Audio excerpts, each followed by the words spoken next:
All right, welcome everybody to Real Brothers Live, Real Brothers for the Real World, and welcome to our digital neighborhood. I'm TL, and that's my man Stace. What's up, y'all? Hey, Stace, go ahead and give us the topics for the week, Black, and let's see what we got. All right. So while I run down the topics, Night, don't forget to share the link in the group chat. Okay, yeah, and by the way, let me also let you know that we got a special guest on tonight. Special guest. Right. Special guest. The Jolly Good Ginger. He's a guy that has a lot of following on the internet because of his views. And, we want to welcome the brother to the show when he gets on and give him some love. Right. And with Jolly Good Ginger, we're going to be discussing CRT, which is critical race theory. It's been in the news a lot lately because we'll dig into a little further, but it's getting a lot of play. So we want to talk to him, see what he thinks, get his feedback on it. Looks like this is him coming on. Last three topics we're going to discuss is domestic terrorism and the government. Looks like he's there, Nike. All right. Disciplining step parents. And also we're going to be discussing why whitewash history. So those are the topics. And as we said, y'all, right now joining us is Jolly Good Ginger. What's up, bro? What's going on, guys? I appreciate you having me. What's up, man? How you doing? No doubt. Nothing to complain about, I guess. Glad you joined us, man. First thing I want to, why don't you tell us a little bit about yourself? And I've been checking out your videos online, and you've been kind of blowing up with your ideas and your views and everything. Yeah. So, I went. I guess TikTok famous. Yeah. Last year, I've been talking about race and social issues for 20 years, right? And I was, I've been doing it online since probably about 2010 when Facebook came along, and it was mostly just, debating with my, family and friends that I know. But that's just it's always been something I talk passionately about. Well, last year, I decided I was kind of tired of going back and forth with the same old talking points. You know how I always say that the difference between a racist and a parrot, one has a small mind and can't think for themselves and just repeats everything they hear, and the other one's a bird. And, All right. And so they just say the same thing over and over, and I get tired of debating them, And so I decided I was going to make these 1-minute videos on YouTube, and anytime that online these people were spitting the same rhetoric, I would just copy and paste the link. Hey, go watch that. Right. And TikTok had just kind of came to my attention because of the pandemic. You know what I mean? And I was like, hey, I'll test it out on this new app, TikTok. It's 1-minute videos anyway. And I put this video up, and boom, overnight, it's got like I think overnight it was a little over 1 million views, and then. Within the first 24 hours, it was like 20 million views. And then I got 100,000 subscribers on TikTok that I wasn't even planning on using. I was like, and so, yeah. So then my kind of social media presence increased, obviously. I actually got to 900,000 subscribers before TikTok permanently banned my account, which is a whole story by itself. But I use this. They ban you because of the numbers or because of the content? I would get content violations a lot. Not that I was actually violating any community guidelines. It's just mass reporting by, troll Trumpers and conservatives and people who, got their feelings hurt, essentially. Okay. All right. So I have a question for you. Yeah. I watched the video when you interviewed the two doctors. It was a link that Terry sent to me earlier. Right. And you talked a little bit about your background. Can you kind of go let the folk know a little something about your background, but also what brought you to this? How did you get to this point? Because it sounded like when you were interviewing the doctors, you didn't start out here. So how did you make that transition from where you were to where you are? So I'll give you the Reader's Digest version, right? But I was born in the mountains, North Carolina. Confederate flag in the front yard. N-word that's casual language, where I grew up. Racism was very prevalent and prominent, and you don't know it's racism. Okay, you don't identify that as racism. That's just our way of life. The little neck of the woods I grew up in, would be considered a sundown town, which I wouldn't know that until later that was a thing. I just thought that was how things were. Oh, sundown! Like Okay. for people who don't Not, know what a not be there. sundown town is, Right. that's when Won't be caught there. black folks was required to be wherever they're going to be before the sun By came sundown. down.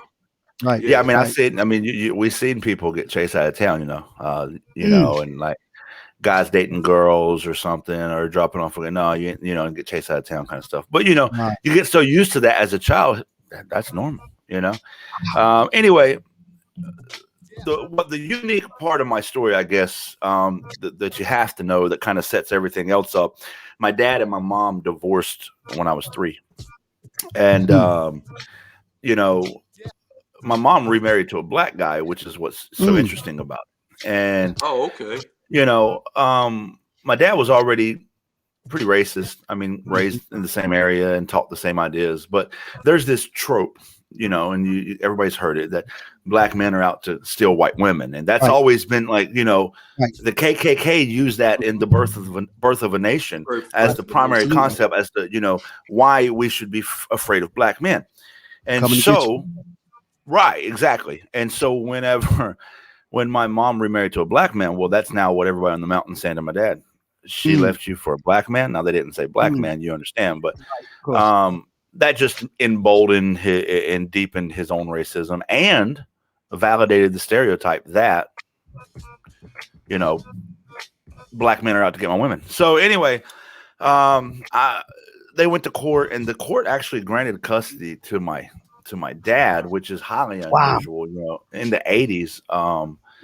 But my mom being remarried to a black man, court wasn't giving her custody. It just wasn't happening. So my dad got custody of me, and I didn't see my mom after that. Right. So my dad, he raised me, and he instilled in me his own values, and those included, hey, the marriage that your mom is in, that is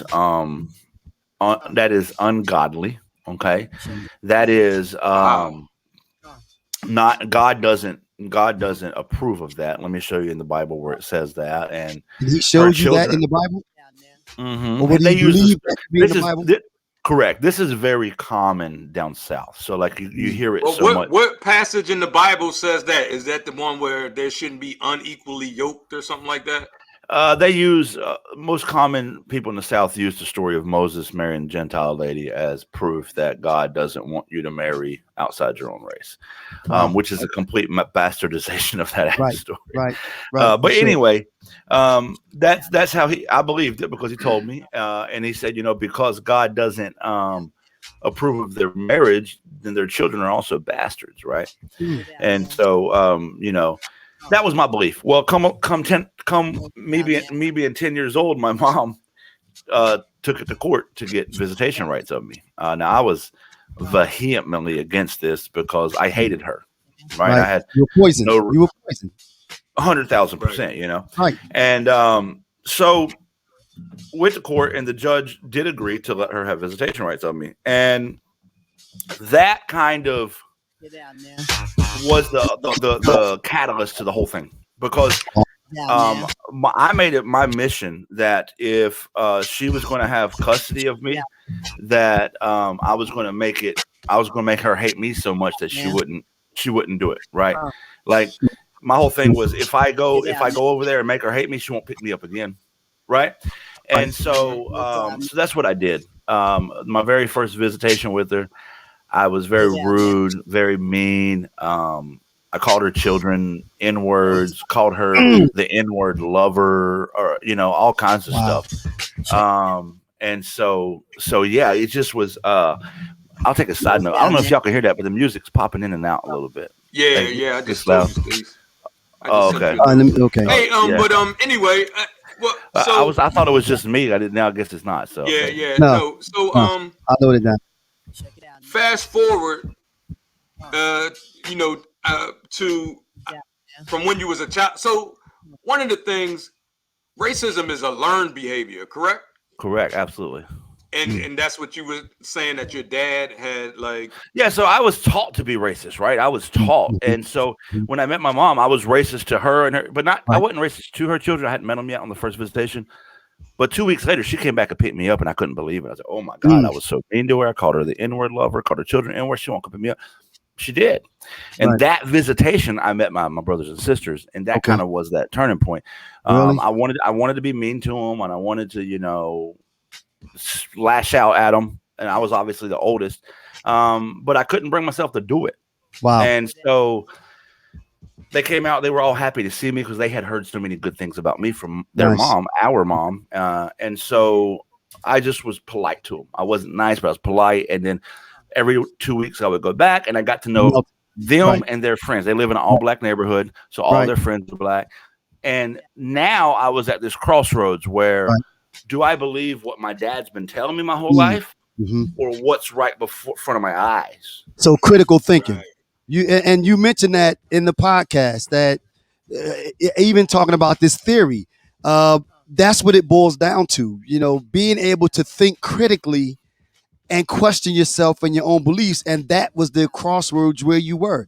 You were taught something, and now you were being shown something else. So do you believe your lying eyes? Or do you kind of accept what you're being seen? So you have to make a choice. You have to make a choice, right? Do I disassociate from what I'm seeing and believe, what I was told, or do I just accept what's in front of my eyes? Right. And I chose the latter, obviously, and then that kind of turned into me exploring my own racial identity, but I was doing that alone because I didn't have the relationship with my mother to speak to her on it.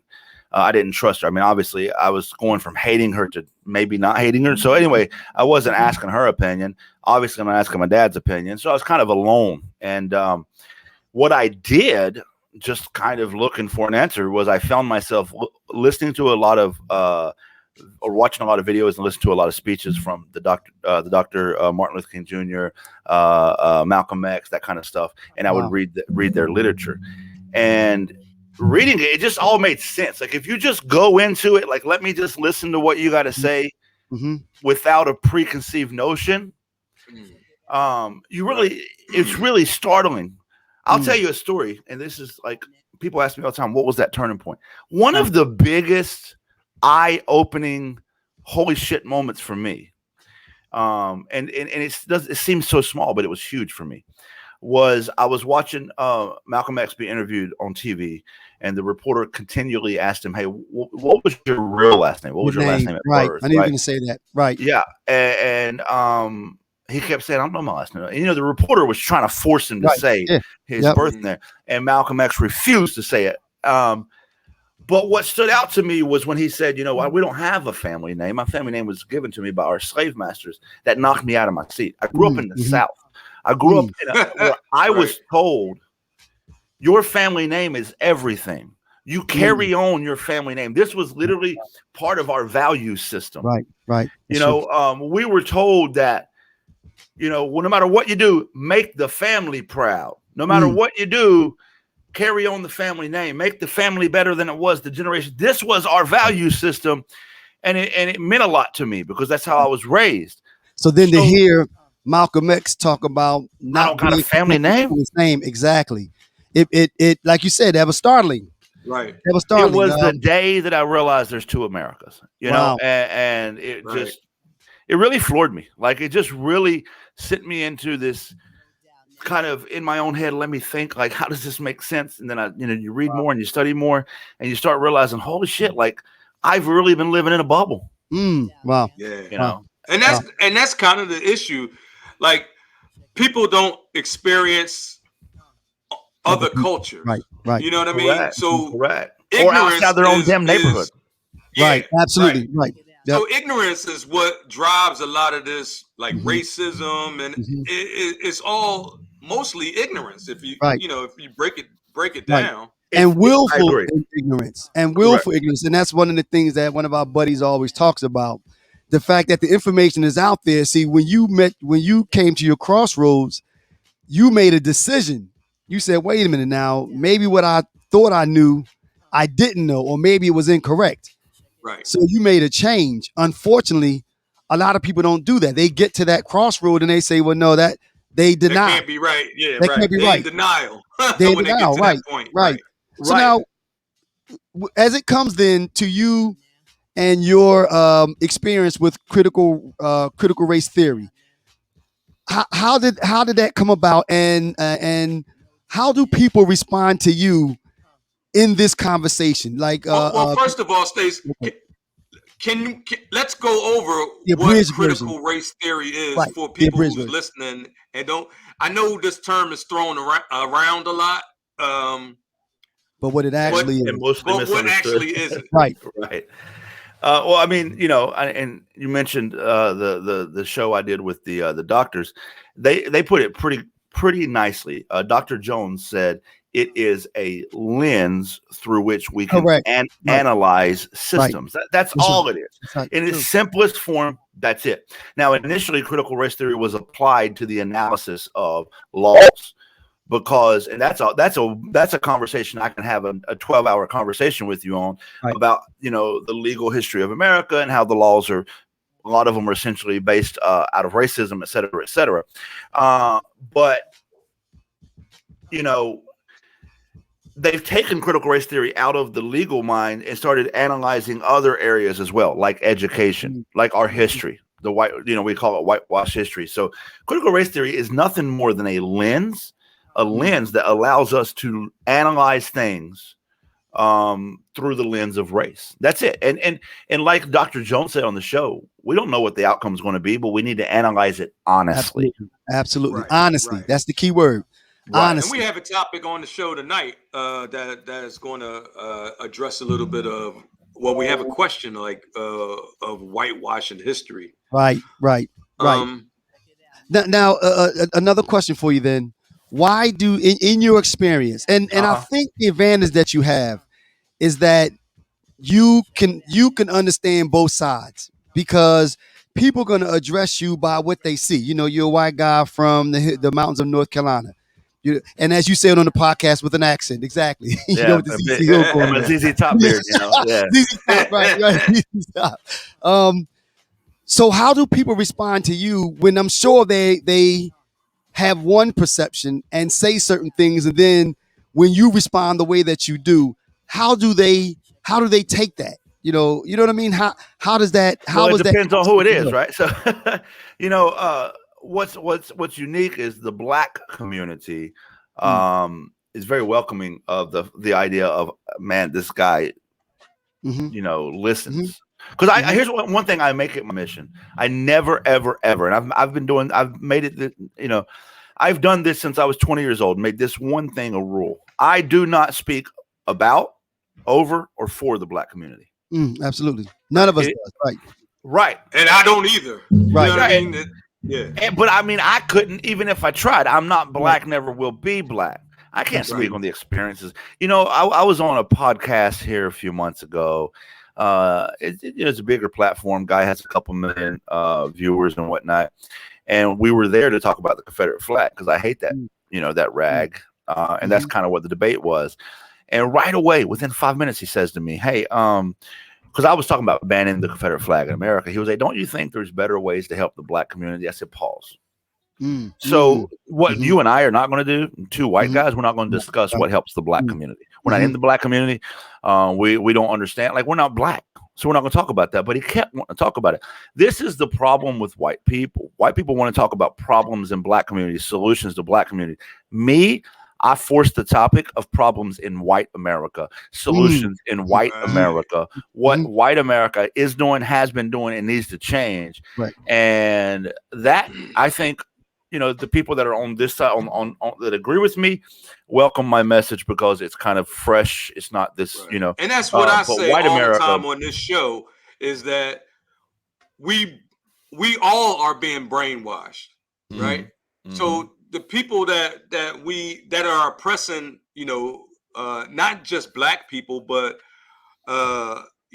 impoverished people in general, and it's the 1% that controls the government, the lobbyists, the corporations.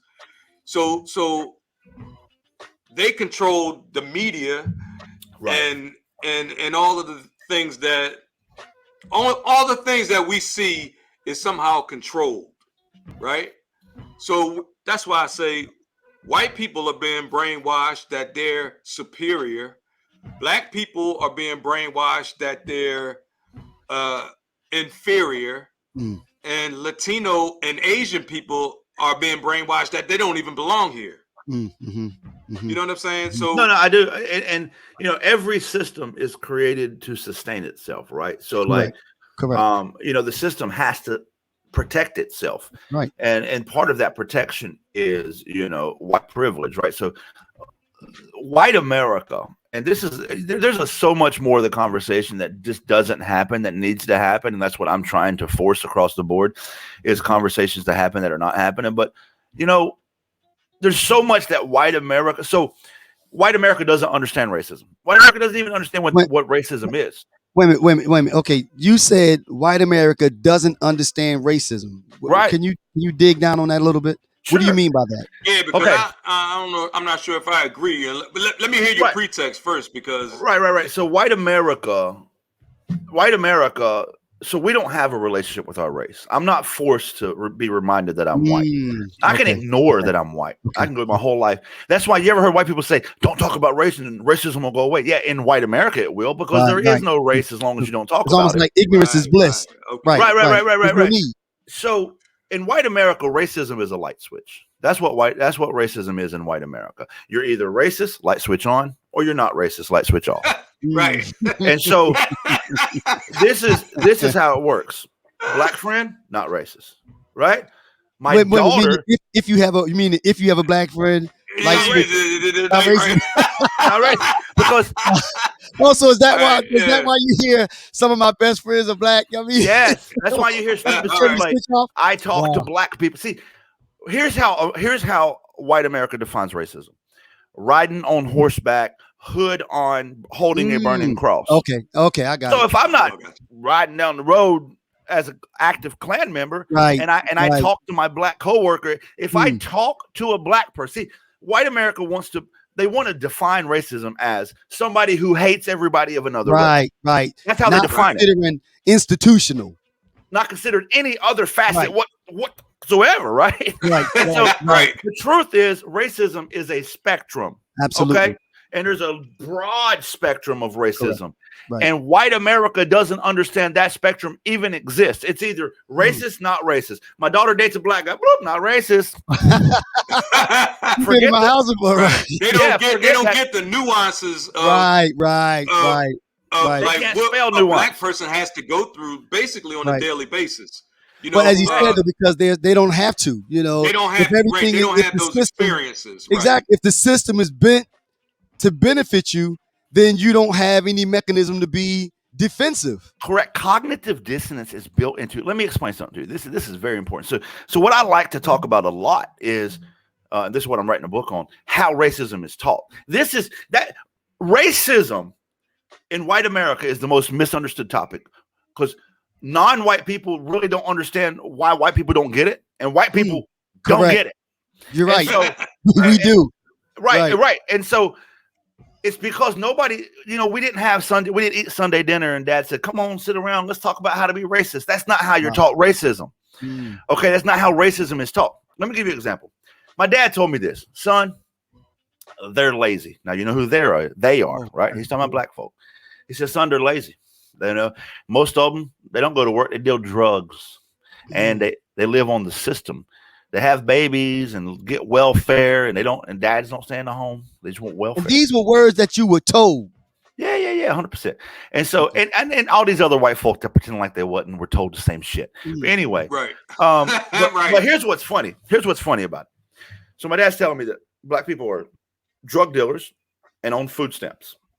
Literally within 10 minutes of finishing this conversation, I'm like 13. Within 10 minutes of finishing the conversation, knock at the door. I go answer the door. It's a guy. My dad says, "Let him in." Guy comes in.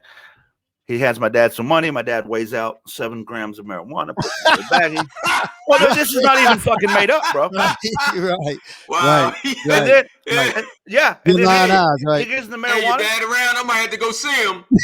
He's dead. No. Not before sundown. You gotta get out before sundown, man. But check this out. So after they make this exchange, me and my dad jump in the car. We gotta go pick up some food. Go to a small grocery trip, just a quick one. We get to the checkout. Blue coupon, yellow coupon, green coupon. Yeah, I remember those little books. Yeah, you remember those? Wait a minute. Little book. You just sold drugs and we're using welfare, but what? And the difference was this: my dad would look me. My dad would make a drug deal right in front of us. He didn't hide it, and he would say, "Now you know why I do that, son? No, I was the oldest. That's why he'd always talk to me. I know. Well, look, I work hard. I bust my ass. I want to provide for you children, and I simply don't make enough money, and I want you to have the best life possible. So this is my way of making extra money, and then." Food stamps. Oh, I pay my taxes. I work hard and pay taxes. I've earned. You see, it's this cognitive dissonance that you're a drug dealing guy on welfare telling me that black people are drug dealers on welfare. You know the difference. You know what the difference is? White people were told 200 years ago, and they still believe it today. You might be poor, but at least you ain't black. Right. You're white. That's right. Chris Rock said that. Chris Rock said, you know what? Chris Rock said that you asked the poorest white person if they'd trade places with him, a rich black person, and they'd say no. And that's what Jolly just said, that they were told 200 years and they still believe it, that you might be how did you word it? You might be poor, but at least you ain't black. At least you ain't black. Right. Now Jolly, let me ask you this then. As it relates to critical race theory then, how is that conversation going? I mean, how are people receptive to it? Are you seeing a change? I mean, you know what I mean? Why is there so much pushback on teaching what's history and because they don't really know what critical race theory is. Exactly. I mean, but why not be open to, like you said though, I mean, you were able to get to a certain point. Why are there so many people, especially in this day and age, that are just pushing back against this so hard? Because it goes deeper. That's a symptom, right? The discussion of critical race theory is a symptom of the overall disease. The overall disease is misinformation and conspiracy. Correct. that plagues white America. Listen, when I was growing up, there was a Confederate flag in my front yard that said "South will rise again." Right. Yep. And I didn't know what the hell that meant. To be honest with you, I had not a clue. It didn't make any sense to me. I was a 10-year-old child. Right. I asked my dad one day, "Dad, what does that even mean?" He says to me this. He says, "Son, one day they're going to make it illegal to be white in this country. They're going to make it be illegal to be Christian in this country. And we're going to have to stand up and fight for our rights. We're going to have to fight." That was in the 80s. This is before Trump and Q89. Wow. This is built into the fabric of America, society, of white America. Like insurrection. Right. And so sounds like insurrection. That's what led to it. Right. Absolutely. There was a lot of people. True story. I'm going to tell you two things. On December 12th, I put a video on TikTok, which now you can't go look at because my stupid TikTok got banned. But I put a video up on December 12th. I said, "Hey, man, these guys are getting worse and worse and worse. And I'm here to tell you it won't be long before they storm the Capitol building." That's what I said. December. And then on January 6th, I was supposed to be with Walter Masterson. Him and I used to go mess with the Trumpers all the time. I was supposed to be with Walter Masterson at the Capitol. And a few days prior, my company sent me out of town down North Carolina to do some work, and I was pissed I couldn't go. On the night of January 5th, and I'll show you the text, I sent Walter the following text the night before. I said, "Walter, listen to me. I know these people. I was raised around them." I said, "It's gotten bad, and something big's going to happen tomorrow. You're going to witness history. If something goes down, get out of there." Wow. So I told him. That's right. And he texted me. He said, "Damn it, you were right." I know I'm right. Look, I'm the Nostradamus of racist white people. I've been calling this stuff forever. Right. That's amazing. Hey, Space, let's Jolly JGG, I'm gonna call you. Why don't we get into these topics if you're interested, and see where the conversation goes. Okay, all right. You good with that? Absolutely. Let's go. Okay, what we're gonna do? On you guys' time, whatever y'all want to do. Nice. We appreciate it. What we're gonna do is we're gonna throw out these next three topics, and you can choose the direction that you want to go. We have three. Okay. Domestic terrorism and the government. Why whitewash history? Disciplining step parents. Was I get the feeling you won't want to go in that direction. So domestic terrorism and the government. Why whitewash history? So, first on the disciplining step parents, I saw you guys had that on there. I was like, that's interesting. They say that. Do they know that I was divorced twice? Like, I don't know. So Let's go there then. I'm on my third marriage, right? That's a topic that's like prominent in my life. Like I've had this conversation so much. Well, let's do it. Let's get to it. It's just funny. It's funny that it was the topic. No, and I'll have that conversation because it's interesting to me. Because first of all, my own idea of disciplining children has changed over the years, right? Mm-hmm. And when you're in a relationship, in a marriage, and you have children, you have to kind of agree on how you're going to discipline children. Absolutely. Well, then when you divorce and then you add another person to the equation, man, that becomes that quickly becomes a mess. Can be. And right. In fact, my second marriage, the reason that we divorced and that didn't work out, it was a very short marriage, like 3 years. The reason was she treated my son like shit. My son was from my first marriage. Wow. And he was young at the time. And now, to her credit, some years later, she came back and said, hey, you know what? I was wrong for that. I've grown. Okay, good. That's cool. But yeah, she was just treating my son like shit. And just, I didn't agree with how she disciplined him. And so I said, you know what? We're out. So you're not opposed to the step parent disciplining the kid. I'm not opposed to it, but see, those left and right limits are going to be established between us prior to that happening. True. Let me give you an example. Yeah, let me give you an example. I don't spank my children. Now, I used to believe in spanking. I can't say I used to spank them because by the time I decided I don't believe in spanking anymore, I had only had one child by that point anyway.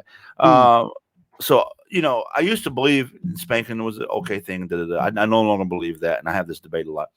But even if I did believe in spanking my children, I'm not letting a stepchild spank my child. I'm not letting that happen, right? And let me tell you why. And I have this conversation with my current wife and other parents that we've had this conversation with. It's not that the child may have done something that requires discipline, correct, but I don't know where your anger's coming from, right? I don't know. Are you showing my child as much love as you are discipline? Is that all you do is discipline them, but no love to counterbalance that? That's a problem, right? Now, but then do you base that on, or you respond to that based on what you see? What if it's a responsible person and you do see that there's love there, and your let's say your son did something that required capital punishment? I mean, again, capital punishment. Well, capital punishment meaning spanking. Corporal punishment. Corporal. About to line the dude up with a cigarette and a blindfold. Like, God damn, Steve. Right. I don't commit capital punishment on my kids though. So. Right. But the question is though, to both of you, if you're in a relationship where you do trust the person and there's love there, and that person treated their kids the same way, would you be opposed to it though? Well, Stace, I was in my second relationship, and I had my 3 boys. They might deserve to get my mouth. Yeah, that's right. You know what I'm saying? So I didn't have a problem with Venus, like her and Marcellus. Actually, when he was a baby, they went through it all the time. Are you serious? Yeah, because he was rough on her, man. He was rough. Yeah, he'd be like, "Shut up." Whoa! And then she'd be like, "You can't say that." And like, she might grab him and tell him to sit down. You know what I'm saying? Right. But then if I seen him do that, right, I'd be like, "Yo, you can't." Yeah. You know what I mean? You can't be doing that. Nope. You know what I'm saying? Not acceptable. Next time you do it, I'm gonna pop you in the mouth. You know what I mean? Right. Something like that. But yeah, I didn't have any problem with her. It depends, like, because I knew she wasn't going to do but so much anyway. Right. Like, you know what I mean? Right. She wasn't going to, like, go overboard. You know what I'm saying? And you know what? My whole thing is, okay, so to your question, do I trust someone? If over a period of time, I through my own observation, have determined that you're coming from a solid place. Right. Anybody can check the box and say, is that worth punishment? Yes, no. Okay, cool. But I want to know where you're coming from. Even I don't care I don't mean just spanking. First of all, I'll make it clear. I no longer believe in spanking my children, Mhm. and my wife now is not going to spank our children together, nor is she going to spank my children that are her Mhm. stepchildren. It's not going to happen, not in my house. And Mhm. so, my whole thing is, that's an earned respect. Like, you've got to earn my trust to discipline my stepchildren. Especially if we're putting hands on children. Here's my whole thing with and also they have to earn the respect of your children as well. Absolutely. 100,000%. Exactly. Right. Like, I don't believe, I told her this, I don't believe, and we're just going to say, well, I'm the parent, and that's not how the real world works, man. No. I'm not trying to, I say this all the time, I'm not trying to raise good kids. People say, what? Nope, I'm trying to raise good adults. They're not kids for very long. Correct. They're kids for this long, but they're adults for this long. Right. For the rest of their life. Right. If I teach them their whole life how to be a good kid, they're fucked when they're an adult. Right. Okay. Right. That's why I stopped that, and that's why I stopped spanking them. To be honest with you, not any of this new age. Let's light some incense and hang out in the garden. No, none of that. It is in the real world. When you mess up, nobody hits you. That's stupid. It doesn't happen. Mm-hmm. So let me explore now my own critical thinking and find better ways to approach this situation. If this way is not working, that way is not working, fine. Now let my child approach how to address these different things. This is putting them through real world experiences so they can be raised to be a good adult. And guess what you find out? What I have already found out since I stopped spanking them. They're gonna act out a little bit. Cool. I would rather you do that now when we can learn from it from a place of love. But see, I'm a little different in that aspect because, like, anyway, my children are grown now, and all of them are, functioning adults.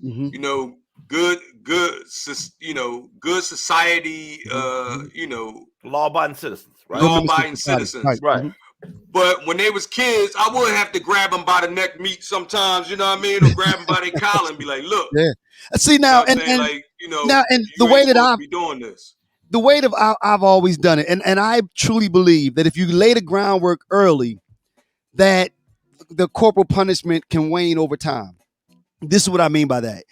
When they're young, when they fear a little pop on the legs, and you threaten them with that. Now, of course, at some point, you're gonna have to show that you're serious and that you are to be taken seriously. So you pop them on the leg, they cry as a kid.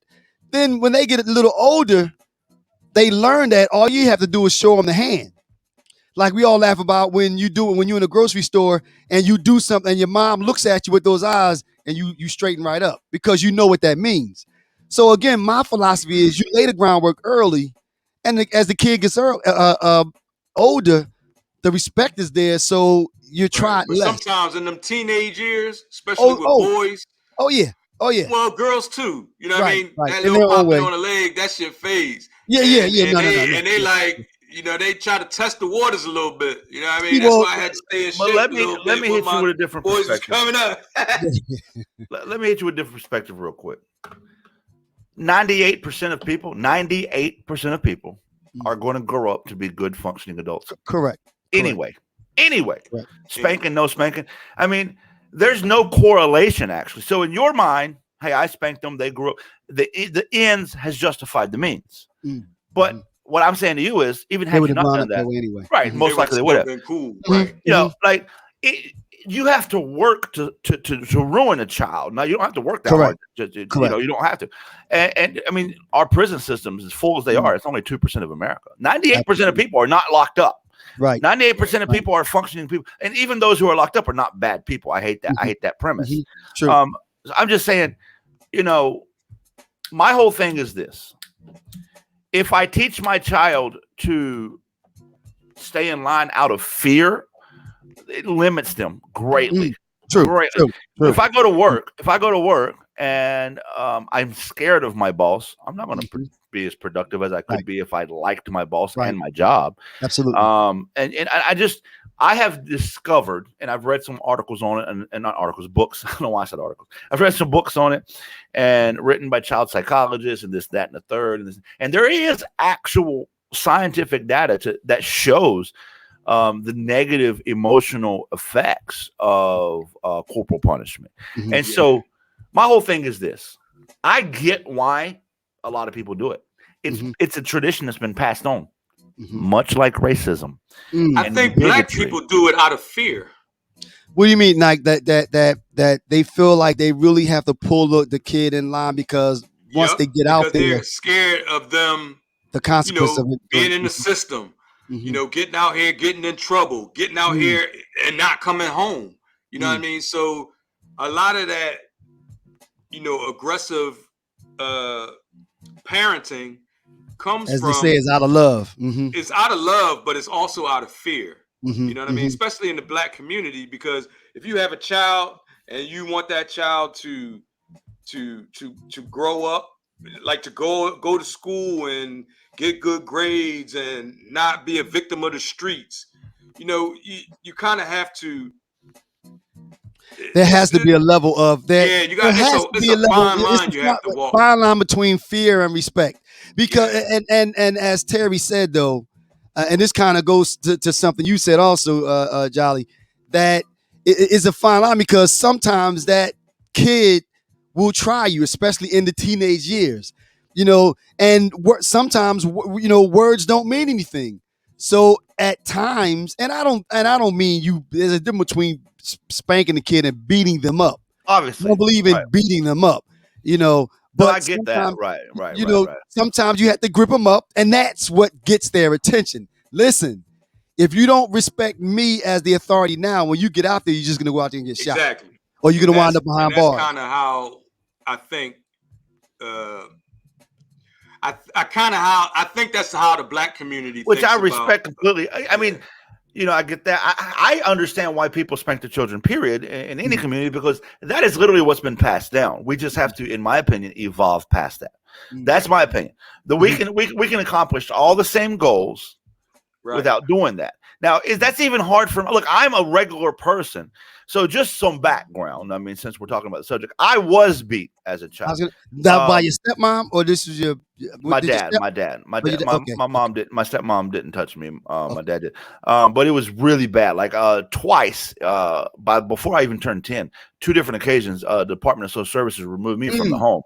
The second time I was removed from the home, I was kept away for, I think it was a year. Now, like, I'm looking back on this, saying this. So obviously, as a child, I was, I wasn't tracking the days, but it's about a year, and I stayed with my grandmother during that period. In fact, my grandmother got in trouble during that period for letting my dad see me when I was supposed to, and he had to go take classes with DSS while not getting me back. But I will tell you this: now, had that same thing that happened then happened now, my dad never would have got me back. So there's like photographs of me with bruises from like the top of my neck down to my ankles and my whole back and leg covered. Oh yeah, real bad.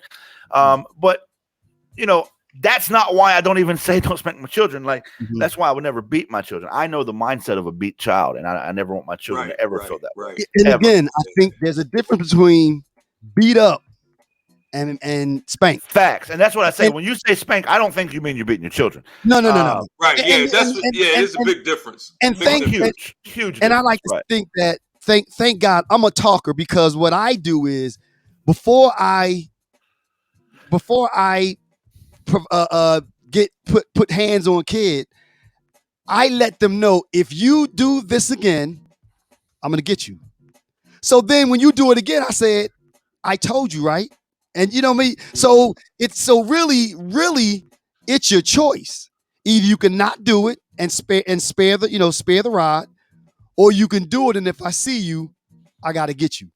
Right. And so I'm gonna put an interesting perspective on your question. Question was step parents disciplining children. Just 3 days ago, me and my sister were talking. The one that's on the chat now, Natasha. Tasha's in here. I can't see that. Let me turn the comments on. Hang on. Yeah, Natasha Robinson. Is that your sister? Tasha is one of my sisters. I have. Hey, Tasha.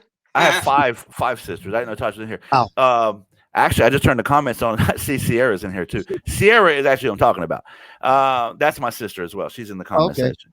But one thing I also recently decided, and this is kind of funny. I recently decided, my oldest is 11, and I was like, that's my sister there. And I was like, I'm gonna let you cuss. You want to cuss? Cuss. I don't care. Like, I just gave up. Not gave up. I gave up. I shouldn't say gave up. But literally, listen. I don't just do these things. I think about them a long time, you know. Right. And I told my son, I said, son, if you want to cuss, cuss. I don't care. Like, How old is he? 11. Wow. Because here's the thing. Because why? Like if we really wanted to get down to brass tacks of why not, there's no good reason why not. It literally doesn't make sense. If we just really were having the conversation, we're just being honest. And this is what you got to understand is a lot of these things are also how I broke away from bigotry. Oh, okay? yeah. Going just because this is the tradition means nothing to me. Right. True. Just because racists are good people too. You want to have that conversation? Right. They are. But they are. Racists are good people. I don't doubt that they're good people, but I mean, exactly. Right. I think, like I said, we just disagree with based in ignorance. We just disagree with a lot of what they think and so do I. And thought and everything else. Right, but what I mean, I say that sentence for a shock factor. I say that to shock people, right? It works, right? Because the truth is, my dad. He put bandages on my knee when I was cut. He gave me, he bought me presents on Christmas. He told me he loved me at least 3 times. There was thing like he was a good person as long as you weren't black. Right. And so and you know why? That is the exact reason. But that's the exact reason that white people won't call mommy and daddy out. That's why they won't call mommy and daddy out for being racist. That brings it, but Jolly, that brings forth a really interesting thought. Okay, let's extrapolate on that. Can you say that if someone used the same analogy, and I'm not talking about your family, let's put that out there. I'm just saying in general. If someone says a member of, because we kind of touched on this one time before, Terry, a member of the KKK, those are good people. They just want to string up all the black people they could get their hands on. Can those two? I wouldn't go that far, Stace. No, KKK. But that's my point, though. I mean, can those two things? Can we say that Hitler? Remember, we were talking about the Hitler with the Autobahn. Can we say that? Nope. No, but but that's my point, though, Nike. And that's kind of what Jolly said. It's tough to let me explain why I say that. No, I got your question, and it makes sense. Let me explain why I say that. First of all, this is where the nuance comes in. So first of all, how somebody is viewed definitely depends on the eyes of the viewer, right? So, I'm sure that I mean, maybe Hitler's children or Hitler's wife would have told you he was a good person. I don't know. He was a good person, right? But was he? No. But this goes back to the spectrum. There comes a point on that spectrum where you're a good person, past is gone. But the reason I bring up that racists are good people is because this is why. And I use that sentence to start conversation because it's important. You ever hear white people, especially these days, there's more and more white people that are trying to join the anti-racism fight, and that's a good thing. Yes. But they always say this, man, I was raised around a bunch of racists. Okay, cool. Why wasn't you raised by them, though? See, that's important to me. As the white guy who's trying to just get other white people to pay attention, around and by is very important. Oh, true. Right. You was raised around racism to the home. So your family was like the beacon of fucking hope in the neighborhood. Like everybody else was racist. Right. But y'all was, singing Kumbaya. And no, you wasn't. No, your mom and daddy went to the PTA meetings. Your mom and daddy was friends with the neighbors. Your mom and daddy hung out with the neighbors at cookouts and barbecues. And you was raised by racists too. But let me tell you why people don't see that they were raised by racists. Because they see the good in mommy and daddy. They see their heart. They see that they're good, loving people. And my daddy would never hurt nobody. My mommy would never hurt nobody. And so because white people don't understand racism, because racism is riding down the street on a horse with a hood on and a burning cross, mommy and daddy's not racist because I know them. The neighbors and everybody. Understand the subtleties of it. Right. The subtleties, the nuance, the implicit biases, the stereotypes. Right.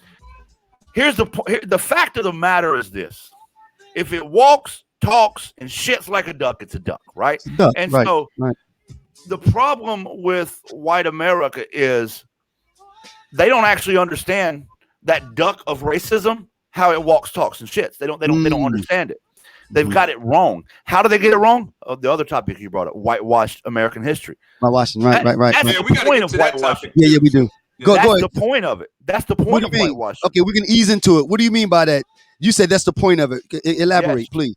Because, in whitewashed American history, who are the heroes? That's right. It's written by the victor. The winners write the story. The victors write the story. Right. George Washington had wooden teeth. What Correct. a stupid idea, right? But nobody questions it.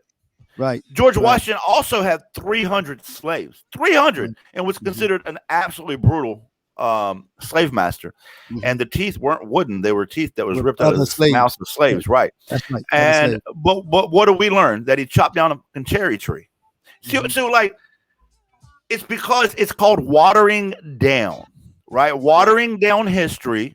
Because why? Well, yeah, he did all that, but he also founded our country. Double, double, double. He also led our war. Cool. But I want you to understand the nuance there. Right. They The wanna reason make it that seem white like America, his the reason good white America was outweighs his bad. Right. that's Right. right. That's Right. right. Because why? Because why? Racists are good people. That's why I forced that conversation. Yes, he did good things. That's why I'm trying to get white America to understand. You can You can simultaneously admit it. Right. do You can good do both. things Right. and be racist. Right. You can Right. Well, Abraham I Lincoln, the great emancipator. It's a joke. Mhm. Abraham Lincoln. He Right. he didn't even. He said He that did that to slavery. win the war, right? Mhm. Right. Yeah, well, Emancipation Proclamation was a joke anyway. But he said that he didn't believe in slavery, but that black people and white people should never be equal. They can't be equal. Black people can't live in the same society as white people. We shouldn't enslave them. That was his words, literally, almost verbatim. Mhm. That's crazy. Yeah. Right. Right. Yeah. But see, Now, that's good now. not taught in the history books. That's not taught in, any actual history is not taught. Right. Like Right. how can you teach kids that America was discovered when there was already people living here? Right. There was Right. already people here. That's You like know what's somebody funny? coming into my house and be like, "Hey, look what I found." Right. That's right. You know what I mean? You're right. But you know what, Jolly, with Right. the conversation that you had with the doctors, I think one of the things that you said that I found interesting when you said that, um, it made me think that the best way out of it is to ask questions. Challenge when you hear those statements. You challenge it. Right. Because you can't make someone change their thought process, but I can ask you a question and hopefully guide you to the right answer on your own. Because like you said, Ted, I'm not going to make you change the way you think. But if I can Right. ask you the question that you just asked, what is the definition of discover? Can you discover something that already is in existence? Right. You can start to lead people where you need them to be. Let Right. me show you this real quick. And this is I think you'll like this. The point of whitewashing is what? It's to make it comfortable. Mm. Comfortable is key. Okay? Comfortable is key. And what I've told everybody, and what I constantly drive home on all my platforms, is until you make white people have uncomfortable conversations, there's no progress. There's no progress. And That's right. so comfortable is what you're going to find out is this. Here's what you're going to find out when you do the cause and effect. Whitewashing of history and CRT are very closely related, because the whitewashing of history is taking all the bad and the negative and watering it down, and most of the bad and negative is racially related. So we take all that out. So CRT analyzes it. So they're kind of antithetical to each other. But when you go to the whitewashing history, makes it comfortable. Once you make it comfortable, that makes people proud of their history and proud of their country, which creates what? Nationalism. You see, nationalism in America is racism. Nationalism in America, just like is they're trying racism. to take the mantle of patriotism. See, but you know what? Claim that. But you know what? Wait a minute. But let me push back a little bit on that. When you say nationalism is racism, okay, and I'm thinking out loud now. One of the statements that I think that black folk, have a better understanding of what this country has the potential to be, because we go by what is written in that Constitution. So when you talk about white folk don't understand what racism is, we're looking at you saying, well, wait a minute, what do you mean you're trying to strip away the right to vote? The Constitution says one man, one vote, or whatever it is. So I would say that I'll go as far as to say that folk are patriotic. I'm a patriotic person because I think this country has the potential to be great. Because as they call it, a great melting pot. There aren't many countries that are so diverse and have so many different flavors as this country. So I'm a true patriot because I think this country can be great. So I don't know if I think that patriotism is racist. Does that make sense? Nationalism, he said. But I said nationalism. I specifically, I mean, I get what you're saying, and I thought I kind of thought that's what you would say. So that's why I opened that conversation up, right? So nationalism is patriotism, or is racism. This is why. Nationalism is loving your country. Mm-hmm. Nationalism is blindly loving your country. That's what nationalism is. Patriotism is loving your keyword. Okay. Is blindly. So you're saying the key word is blindly. Listen, watch. I pledge allegiance to a flag. No, I don't. That's the stupidest thing I've ever heard of. I don't pledge allegiance to any. I was in the military for 13 years. I've been to Iraq. I've been to Afghanistan. I've been in combat. Yada, yada, yada. Woohoo. I got a t-shirt from it. But at no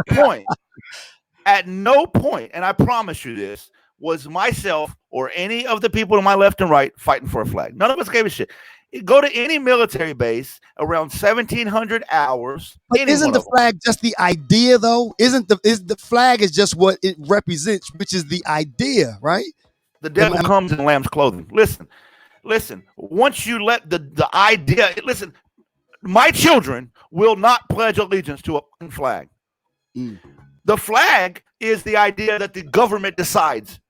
The right. Country. That's why I tell people, stop telling people to love America and demand that America love its people. That is patriotism. Now we're talking. Repeat that. I'm sorry. Repeat that. Yeah. Repeat that. I missed the job. I said, stop telling people to love America and demand that America love its people. Okay? True. And that's what I mean. Nationalism, listen, right. Whitewashing history, here is why. The system, we said this earlier, the system is designed to keep itself running. So I need a good, healthy flow of poor people to fight a rich man's war. I need that first of all. Okay, so how do we do that? Well, we make you love your country, and then we are the country. Hoo-hoo, we're great. So the flag's great. Don't you want to defend your flag, son? Yes, I do. I want to be a patriot. Go send me off to die. Listen, that has to happen for the idea to continue. Right? This country has to flex our military muscle. That also, listen, nationalism is the reason that half these dummies are allowing our government to spend 50% of our budget on a robust defense budget. Meanwhile, our schools are underfunded. We got standardized testing, but we don't have standardized resources. We got standardized testing, but we don't have standardized opportunities. But we got F-22s that have never seen a dog fight in their life and never will. The last time planes fought in the sky was World War II, but we still make a new $200 million plane every year. We make about 10 at a time. So that's nationalism is why we do that. Some of that money goes to the 1%. That's what I mean, but saying. I still think we need it, though. When I talk about brainwashing and propaganda, I'm talking about all of that you just said as well. Right. That's right. That's what we do. Listen. They didn't lynch black people on the street because they saw them as people. They had to first dehumanize the black population so that they didn't see it. Listen. So if I can convince you that American is this, and this, then anything that's un-American is your enemy, even if that's a person, even if that's an idea. That is what Donald Trump did. That's what the Conservative Party has done. They have put the Conservative Party, everywhere you go, American flag, they wear it on their clothes. The coup is coming. It's not over yet. No. Yeah, exactly. No, they're pissed off, right? I keep my ear to the ground when it comes to that crowd. And so when we used to go troll the Trumpers, when me and Walter used to go mess with the Trump crowd, and he still does. When we would go to DC, they'd be having these big rallies. I can see them from 300 miles away. They're all wearing red, white, and blue shirts, and they say, "Yeah, see me? You're making fun of my clothes. I'm a patriot." No, you're a brainwashed nationalist. That's what you are. You're kissing. There's a difference. But listen to me. Who has that brainwashed nationalistic idea more than any other population? White America. Absolutely. More white people are brainwashed by that. And so that's what I'm telling you. A way to approach racism and without scaring white people off, because white people get scared of the word racism, right? So I talked to him about nationalism. Nationalism is nothing more than thinly veiled racism. But see, black people, and Stacey, you're my witness. I say this all the time. Black people are brainwashed in the opposite direction. So what do you mean? Brainwash. I mean, black people are brainwashed to think they're inferior. So they think that the boogeyman is there. There's some white man stopping them from doing whatever they need to accomplish. I know that there's racism. I know that there's systemic racism and institutionalized racism. Absolutely. All that. But there's no white person that has dominion over another person, or no black person that has dominion over a white person. So that's why I think that once people can free their own minds and think for themselves, but the system has to first break having a conversation. And I think I agree with Jolly. It's the system. It's not, and like we talked about before we got on, though. It's not. And you talked about this on the podcast with the doctors. It's not the individual. It's more systematic. That's the problem. Right. It's systematic. So it's institutional. It was created that way, and it hasn't been. Here's the thing: we systematically marginalized the black community, systematically, and systemically. Both of those apply. Correct. We did it. We did it very purposefully and in a very specific order. But guess what? We didn't do. We didn't systematically undo that. We systematically marginalized the community, but we never systematically marginalized the community. Right. But it's incumbent on us to unmarginalize ourselves. And the only way that's where I don't I shouldn't say disagree with you. I hear what you're saying, and I've talked to a billion people who say that same thing, and I respect it. And I would never say, because I'm not black, so I'll never be black. So I can't say to you, a black man, saying that this is what's best for the black community. I got you. But what pisses me off is that's what white America expects. Hey, now, unmarginalize yourself. We're not racist anymore. 1964 happened. Dummy, it's equality now. Now you're just lazy. That is where white America is at. And we must demand accountability of white America. Agreed. Now, I understand what Terry is saying, and it's a fine line. For somebody else to set you free. I get exactly. It's a fine line. But the other side where I do agree with Jolly, as we talked about before, though, is that institution makes it very, very, very difficult. And you I didn't say it wasn't hard. It's hard. Right. It's right. So you have to acknowledge that simultaneously, right? So correct. So black America has to figure out how to live inside white America. You got to. One of my best friends, and he talks about that all the time. He talks about the reason that his mom and dad named him Brandon is it's a white name, and he knows not to act this way. He understands. He figured out very, very early how to operate in white America, and me and him have this conversation a lot, and I get that. But here's what I'm going to say. Here's my point though. My phone. All right, so I got an iPhone. All right. Well, my phone doesn't do everything. So what my phone doesn't do, what do? I got to download an app. Now, I can't download Android apps on my iPhone. I got to download iPhone apps on my iPhone. Because even though they do something different than what my phone does, they must operate within the parameters of my phone's operating system. And if my phone was to break and I fix my phone's going to return to its natural operating system, maybe with those apps, maybe with not. That is America. The operating system of America is white supremacy. Every time we make a new law, that's just an app we're downloading, but it must operate within the parameters of white supremacy. Why did we have a Voting Rights Act in 1965 when we had one in 1865? Wait a minute. Why did we have a Civil Rights Act in 1964 when we had one in 1865? Because no matter what we do, the system will always revert back to itself because it's not broke. The system isn't broken. It's working exactly the way. And so as long as we stay inside this system, we're going to keep getting these results. So we must. Who's been saying that, Stace? Who's been saying that for the longest? Yeah, that's a fact. That's 100% fact. That's why, Terry, I don't disagree with what you're saying. Learn how to operate because you're here now. This is your life. You got to get by. I respect all that fully. And you as a black man are going to have to work 3 times harder than me as a white man to get the same results. You're going to have to. And that now that's bullshit, right?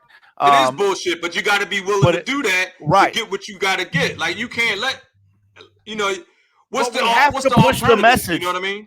Right, but we have to push the message. But I think the problem becomes though the fact that and I'm going to put my patriot hat on. In this country, the laws are supposed to be colorblind and are supposed to protect everyone and represent everyone. No, look at the 13th Amendment, Stace. No. I'm not talking about. No, wait a minute now. I'm not talking about what they do. I'm talking about the way that it's supposed to be.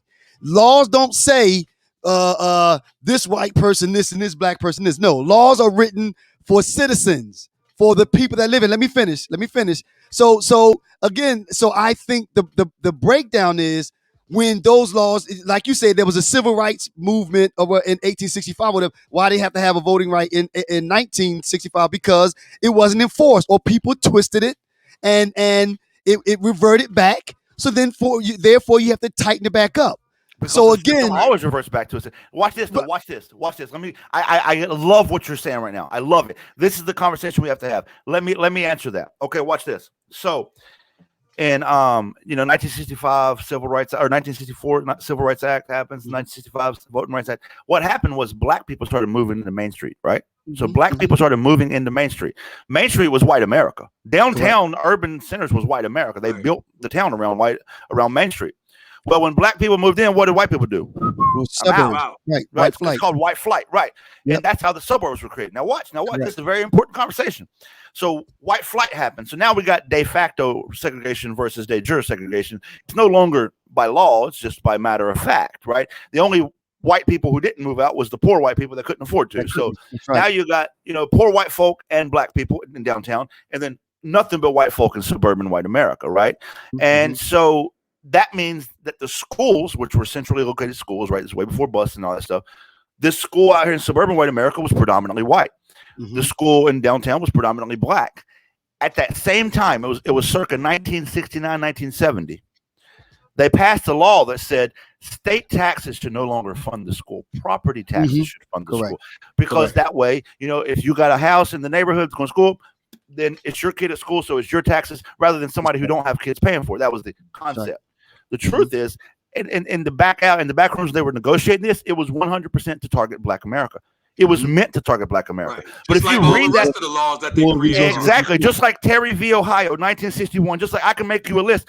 If you read the law at face value, well, that's not racist. No, it was purpose.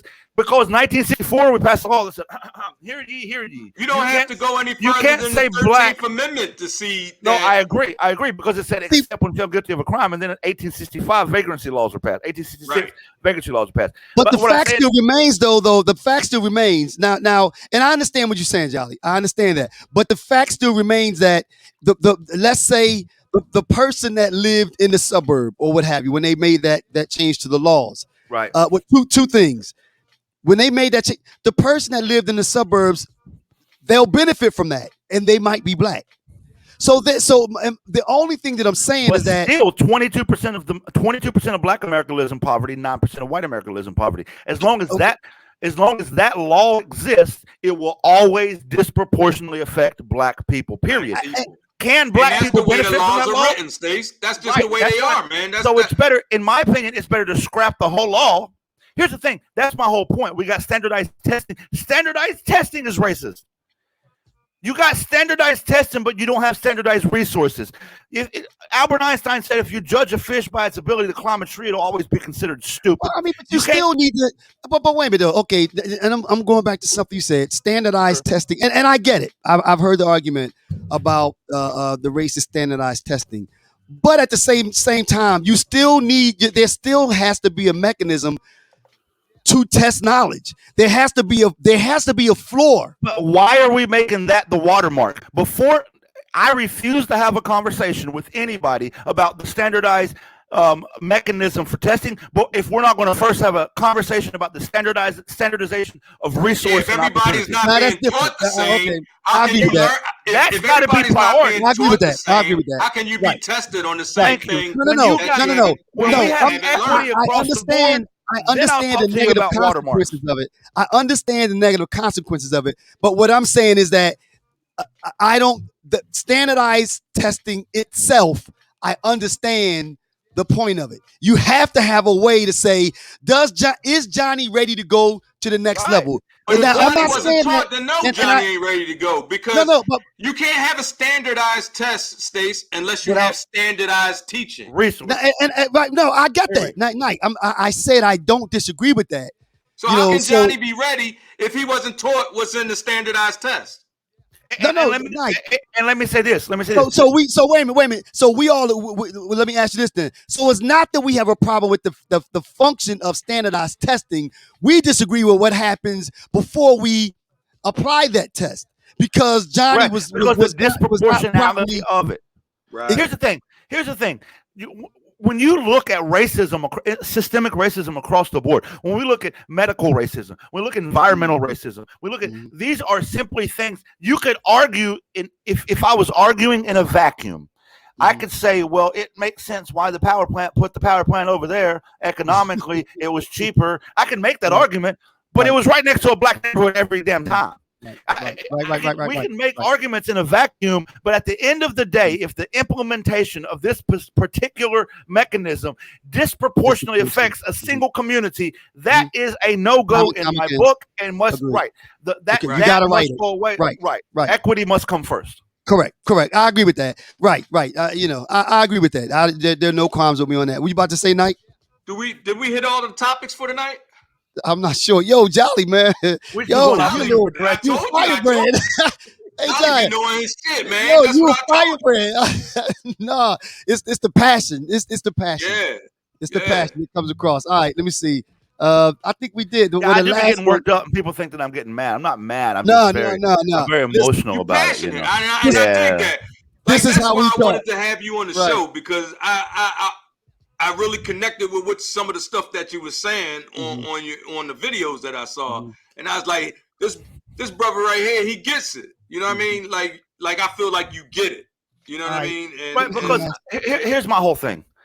A lot of white people. This is like 90% of what I do is I try to talk to white people, because that's my job. My job is to address the white community, and a lot of white people. I'm glad that they're opening their eyes to anti-racism, and that's good. But here, what happens is white people come in and want to join the fight, and then colonize it. That's what they want to do, right? Like, I tell people all the time, when last year when George Floyd was murdered, right, I saw people that I'd never heard talk about race before put little memes on their Facebook. I'm anti-racist. I looked at my wife, because I'm the Nostradamus of racist white people. I looked at my wife and I said, babe, watch. Mark my words, and if I'm wrong, I'll pack my shit and leave. Mark my words. In 2 weeks, 90% of these people, BLM be out their bio. Don't worry about it. They won't have BLM bio no more. I was right. You know what they said? Well, I agree with Black Lives Matter, but rioting and looting. Here, listen to me. If you truly understand the human rights crisis, and that's what we need to start using that language. If you truly understand the human rights crisis, which is Black Lives Matter, if you truly understand the human rights crisis going on in this country, and the one thing keeping you from assisting other humans in this crisis is that Target was burnt down, then you were full of shit off. Right, exactly. Right. You was full of shit from the They didn't understand it. Right. Yeah. It was a lack of, but you know what though, Jolly, this goes back to the first thing that you said, basically, when you first came on, that, white folk don't understand racism. So they don't, there's no comprehension. I don't understand. Or the first thing you'll hear is, why are you burning down your own neighborhood? Or why you guys are always so upset. Right. You don't understand. Right. It takes a certain mindset just to go to the store. These white people couldn't be black for a day. They couldn't wear a mask for a year. Goddamn, they couldn't be black for a day. Right. Listen, white people. The reason the mask and COVID is oppression to them is because that's the luxury of not knowing what the fuck oppression is. Right. Exactly. Right.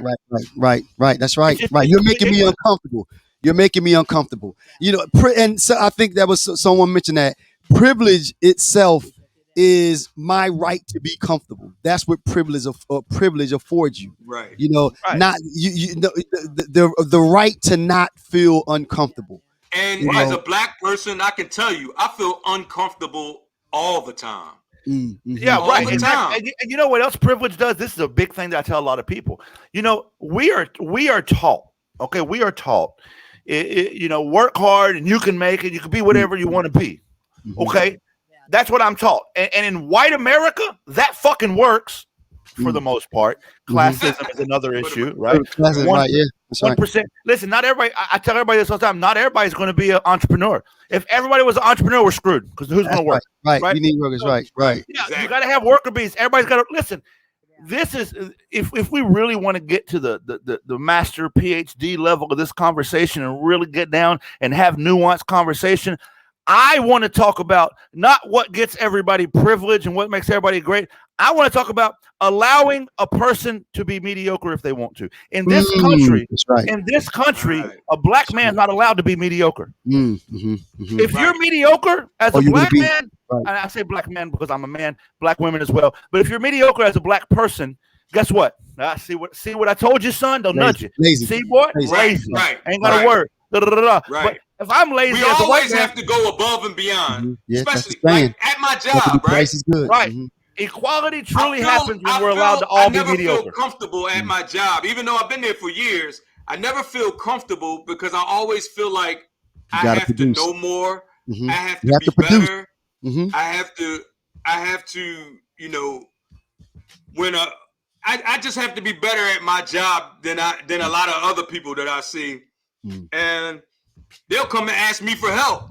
You know what I'm saying? But the thing is, like, I should have, it shouldn't be that way. I should, like you said, I should be able to be mediocre. But we need mediocre people. You have to have previous brainwashing won't let me be mediocre because I know I have to go above and beyond in order for me to just be average. If a white guy goes to work every day, makes above minimum wage, make $10 an hour, I'm making numbers up, makes $10 an hour, he's dumb as shit, doesn't do anything with his life, drinks beer, they'll say he's a hard worker.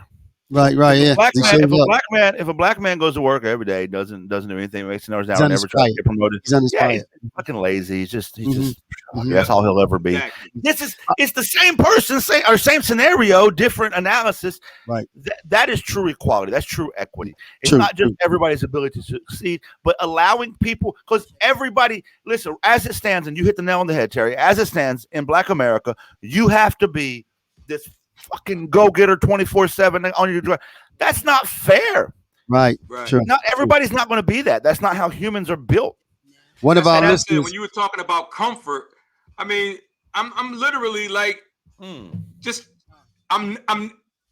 It's hard to be a black person and be comfortable. Like be comfortable all the time. Like if I'm around my people, if I'm around my family, I'm comfortable. If I'm home, I'm comfortable. But I'm talking about when I have to leave the safety of my own home, when I have to go out in the street and I see maybe a police officer riding behind me, he not even thinking about me, but I'm thinking about him. We're looking at him. You know what I'm saying? Like I'm thinking about him. I'm like, we know what they are. That's right. You looking in your mirror. Like, I got my insurance card in here. My mind is racing. You know what I'm saying? And he done. You know why that is? You know why that is? Because 44% of officer interactions. I'm sorry. 44% of officer interactions are officer initiated, which means the officer decided to engage you, and most of that's traffic stops. And officer initiated interactions, as a black or brown person, you have a 3 to 4 times higher chance of force, threat of force. That's right. On officer initiated interactions. That's quantifiable truth. That's the fact. Like, remember, that's why I said that they need to pull when they give you the regular excuse that we received the call. They need to start pulling those call logs and say, was that a fact or were you just lying? Agreed. One of the listeners just said, when my sons were little, I told them you were born with 2 stripes against you. You have to be 2 steps ahead of the game. And that's kind of what we're talking about. You have to be that much better. All right, quick question. All right, we're running. We normally run about an hour. But there's good conversation, man. I ramble a lot. That's my fault. I'm hoping that no. Hey, man. We could bust it up, man, because I enjoy talking to you. So the last thing that we didn't touch, and Nike, we can decide if we want to hit this next week or what, or we could roll it out to Jolly. Domestic terrorism and the government. What we were talking about is, are they covering up basically? Well, let me go on that real quick, and then I'll let Jolly end it. Just imagine, and the only thing I'm gonna say on this, and I know exactly where you're going. Just imagine if those people were black or Latino. We don't have. It would have never happened. No, we don't have to imagine. We don't have to imagine it. We know. Guess where I was. Guess where Russell was. And just before that shit happened, only about a few months, I was in D.C. in a giant march. I had Al Sharpton up front, and it was a big march. We were marching down Constitution Avenue in D.C., and I was in that march, screaming, "No justice, no plea, no peace. Fuck these racist ass police." That's what we was yelling. I'll just keep it real with you. And so we were marching, and you know what was on our left and right?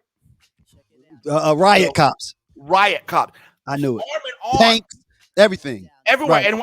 And we were as peaceful as you could be. Planes flying overhead. Right. Yep. Listen to me. Nothing happened. Right. There was nothing broke out. Right. Nobody was standing in front of us and saying, "This is a sham. Go get them." Right. So we don't have to imagine. We watched it. Black Lives Matter marched down Constitution Avenue, and they responded with force and violence from the mere presence. Initiated. From the mere presence. Right. Initiated. Right. Donald Trump. So can you imagine them walking to that building? It would have been a bloodbath. Would have made it. It would have been a bloodbath. It would have been a bloodbath. It would have been a bloodbath. It never would have made it. It would have been. They hung a noose up in front of the fucking Capitol building and said, "Where's Mike Pence?" Right. They broke into the rotunda. That's the first time in history that it's been breached. That's right. Yeah, it's been breached. Like, come on, so man. I guess you don't need to answer the question then when I ask when we pose the question, is the government covering for homegrown terrorism? Right. Yeah, I guess there's no need to ask you the question. Give you an answer you didn't expect. You already know the answer. I'm gonna give you an answer you didn't expect. No, it's not covering for them. Oh, it is them. It was made for them. That's right. Listen. Name. I'll wait while you name. One time we've had an instance of non-white people commit domestic terrorist acts in America. Domestic terrorists, yeah. You're right. Yeah. Right. I'll wait. It's always white people. It's always right-wingers. The FBI has labeled the number one threat domestically in America since 1970 has been radical right-wing. That's quantifiable fact. And unfortunately, Jolly, it was made for them. And unfortunately, if we can't, and I say we, I mean the country and its residents and citizens, if we can't acknowledge that, you can't address the problem. Then what Terry said is true. It's going to happen again because we're not prepared. Because there was no consequences for that. What has happened throughout history? Every time something like this happens, we compromise with white supremacy. Every time. After the Civil War, we compromised with them. Remember that? Right. And what do we get from that? What do we get from that? Jim Crow. That's what we got from the compromise with the Civil War. After Jim Crow was over, we compromised with white supremacy again. We've never held accountable white supremacy. Listen, because they own everything. The 1%. It's because we're in their system. Right. We have to. People always talk with me for hours about problems. I like your input, Jolly. I love what you're saying, Jolly. Then at the end they say, "So what's the solution?" And then they shit themselves when I tell them the answer. You got to burn the motherfucker down. Well, now. Whoa! Now you cannot. I'm like your friends, Johnny. I keep it at voting. I say vote. Yeah, I was like, damn, let's vote somebody out. Johnny like, nope. You can't legislate morality. You cannot legislate morality. You can't make people not racist. See, me and Terry said that they could be knocking on our doors. Right. So that's what I'm here for. Don't worry about it. Hey, don't say it, guys. I got you. You got us. No. I'm a digital revolutionary. I ain't coming down there to burn y'all shit down. The system is not broken. The system is not broken. You can't fix something that's not broken. Let me tell you something. The Democratic Party is a fucking joke. The Republican Party is a fucking joke. Yeah, the left and right, the left and right wing are the same bird. If you allow that bird to fly, it's nothing but Bloods and Crips. No, I do believe though. I do believe that change can happen by being active citizens. I think that change. Let me people and poor black people fighting each other. No, but Nike, that way, if we're fighting each other, we can't concentrate on them. See, but Nike, but what I'm saying is that as and I'll just quote President Obama that we get the change that we fight for. The reason why things get to this point is because we don't fight for it. We don't show up at every election like we supposed to. We fighting the wrong fight. No. I'm just talking about. I think I'm responding to what Jolly said. I think that, or maybe look at it this way, Jolly. Maybe burning it down is an extreme version of saying everyone participate. How would things look? If 90% of the people came out and voted and participated in this democracy? Okay, I'm gonna hit you with the answers. You ready? Yes. So first, for clarification's sake, when I say burn it down, I don't really mean physically either. I mean proverbially. That's what I really mean. Right. But I mean the system's got to go. But let me answer your question. You said that we don't fight, and I believe you're referring to people as a whole, or maybe you're referring to the black community. It doesn't matter. No. People as a whole. Okay. But even if you're referring to the black community, that's also true across white America, right? Correct. Listen. If 90% of America showed up and voted, this shit gets worse. That's the answer. Oh. See, wow, that's the answer. So? There's more. What's the majority? There's 64% of America. 64% of America is white. But 55% of white Americans voted for Donald Trump. That's another reason why they're trying to hold on to their power, is because the majority is slowly changing. By 2025, I think we'll be. By 2025, I think the numbers will be about even. See, but that's like saying though, as you said early on though, Jolly, when we were talking about the kids, you said that 98% of the people are good people. So I believe that. I believe that those racists and those people out there causing that havoc are a very small, loud, and boisterous number compared to the whole. I think most people just want to raise their kid. They want to go to work. They want to go home. Leave me alone. I think that's most people. So I think that if more people, if 95% of the country came out and voted, I don't think it would be a terrible thing. I think I would agree with you under this premise. Here's the premise I would agree with you under. If we got rid of the polarized two-party system, right? Because you can have good people, but good people, there's those good people. Choose a side. Right. Yeah, they believe Black Lives Matter is a terrorist organization. That's not some rare few. There's a lot of people. One side that believes that. Yeah, right. There's one side that believes that.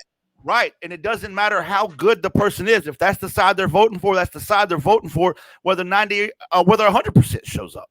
Right? That's my whole point. Well, but Jolly, but Jolly, even with that though, right now, as we just agreed to, that's one political system that some of them believe in that, and that's not even the majority. Right now, it's that the people that believe that are on that side, it's a small percentage of them. It's like 30 or so percent of people that believe that BLM is a terrorist organization and that things are fine the way that they are.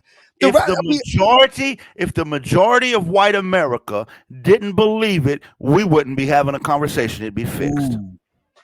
Ooh. We're having this conversation because that's not true.